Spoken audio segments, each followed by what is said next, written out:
Hello guys, I am कायनात रियाज और मैं आपको पढ़ाने जा रही हूँ 10th क्लास की इंग्लिश। ठीक है।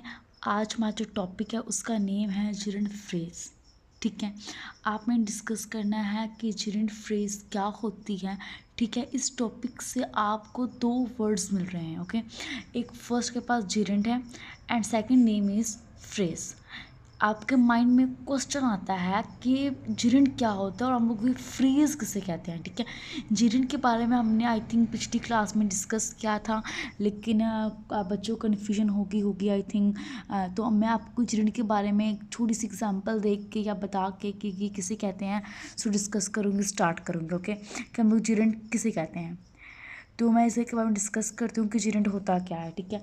तो जिरंड के पास होता है कि ये तो फिलहाल वर्ब के साथ आता है, मीन्स कि ये मॉडिफाई करता है किसी वर्ब को। ठीक है। लेकिन जिरंड होता क्या है। ठीक है। मतलब मीन्स कि हम लोग जिरंड क्यों मतलब आजकल के जिरंड हम लोग क्यों पढ़ रहे हैं। ठीक है। तो के पास ना ये फर्स्ट फॉर्म के साथ ING जो आप लगा देते हैं ना, तो जो के पास जो वर्ड बनता है आप लोग उसे कहते हैं जी ये हमारे पास जो वर्ड है ये जिरंड है। ओके। फॉर एग्जाम्पल अगर मैं कहती हूँ ईट। ठीक है। अब ईट खाना एक्चुअली में ये क्या है, एक वर्ब है। ठीक है। और वर्ब की कौन सी फॉर्म है, फर्स्ट फॉर्म है। लेकिन अगर कहती हूँ ING इंग, तो यहाँ पर ING का इजाफा क्या है, मीन्स के वर्ब के फर्स्ट फॉर्म के साथ ING लगा है, तो जो ये वर्ड ईटिंग बना है हमारे पास, ये हमारे पास जिरंड है। ठीक है। और जिरंड के बारे में डिस्कस हो गया, अब पढ़ते हैं जी फ्रेज क्या होती है। ठीक है। फ्रेज वो होती है, मीन्स कि ये एक ग्रुप ऑफ सेंटेंस होता है लेकिन जिसकी आपको समझ नहीं आती। ठीक है। फॉर एग्जाम्पल अगर मैं ये कहती हूँ, आपके पास ना ये जो फ्रेज और क्लॉज है इनमें अक्सर बच्चे कंफ्यूज अप हो जाते हैं या कंफ्यूज हो जाते हैं कि जी फ्रेज क्या है और क्लॉज क्या है। ठीक है। आपके पास फ्रेज वो होती है जिसकी आपको समझ कभी भी नहीं आती, मीन्स के वो इस तरह की चीज़ जिसे आप लोग समझ सकते ही नहीं हो। ठीक है। और जो क्लॉज होती हैं ये ग्रुप ऑफ सेंटेंस होता है जिसकी आपको समझ आ जाती है। ठीक है। अगर मैं कहती हूँ book is on the table. ठीक है। तो अगर मैं कहती हूँ ऑन दी टेबल, ऊपर पड़ी है, तो आपको क्या समझ आ रही है कि ऊपर क्या चीज़ पड़ी है, नहीं ना पता चला कि ऊपर क्या चीज़ पड़ी है। अगर मैं कहूँगी book is on the table, ठीक है, तो समझ आएगी। लेकिन जिसमें ऑन द टेबल है इसके पास क्या है, एक फ्रेज है। ठीक है। लेकिन जब book is on the table है ये के पास क्या है, पूरी क्लॉज है। ठीक है। लेकिन क्लॉज के बारे में डिस्कस नहीं करेंगे क्योंकि हमारा टॉपिक की फ्रेज के बारे में। ठीक है। तो ऑन द टेबल जिसका आपको समझ नहीं आया, समझाने का मकसद ये है कि जिस चीज़ की आपको समझ नहीं आती वो भी सेंटेंस होता है, लेकिन जिसकी समझ नहीं आती वो एक्चुअली में क्या है, फ्रेज है। और हम लोग क्या जिरंड के बारे में डिस्कस कर लिया और फ्रेज के बारे में। अब इकट्ठे डिस्कस करना है कि जिरंड फ्रेज क्या होती है। फ्रेज से जाहिर है कि उसका मतलब समझ में नहीं आएगा, लेकिन जिरंड से जाहिर है कि वर्ब के फर्स्ट फॉर्म के साथ आप लोग ING यूज़ करोगे। ठीक है। अब देखते हैं जिरंड फ्रेज की एग्जाम्पल्स।